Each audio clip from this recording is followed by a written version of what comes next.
And when the 7th month had come, and the children of Israel were in the cities, the people gathered together as one man to Jerusalem. Then Jeshua the son of Jozadak, and his brethren the priests, and Zerubbabel the son of Shealtiel, and his brethren, arose and built the altar of the God of Israel, to offer burnt offerings on it, as it is written in the law of Moses, the man of God. Though fear had come upon them because of the people of those countries, they set the altar on its bases, and they offered burnt offerings on it to the Lord, both the morning and evening burnt offerings. They also kept the Feast of Tabernacles, as it is written, and offered the daily burnt offerings in the number required by ordinance for each day.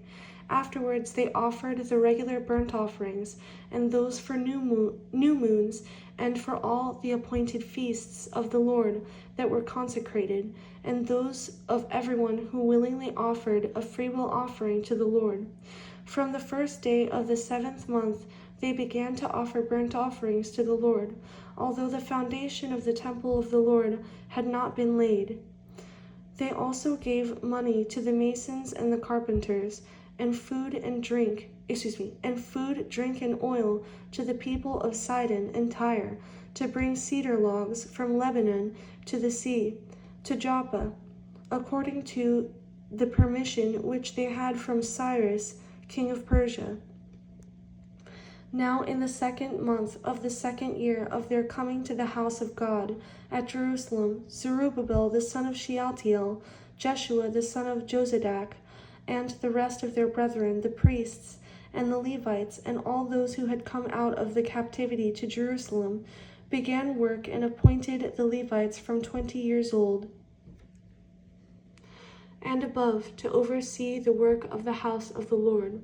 Then Jeshua with his sons and brothers, Kadmiel with his sons, and the sons of Judah, arose as one to oversee those working on the house of God, the sons of Henadad with their sons and their brethren, the Levites.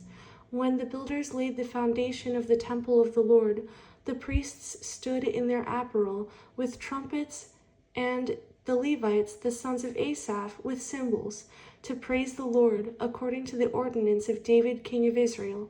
And they sang responsively, praising and giving thanks to the Lord. For he is good, for his mercy endures forever toward Israel.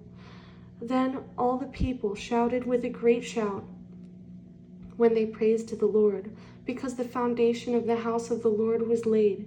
But many of the priests and Levites and heads of the fathers' houses, old men who had seen the first temple, wept with a loud voice when the foundation of this temple was laid before their eyes. Yet many shouted aloud for joy, so that the people could not discern the noise of the shout of joy from the noise of the weeping of the people. For the people shouted with a loud shout, and the sound was heard afar off.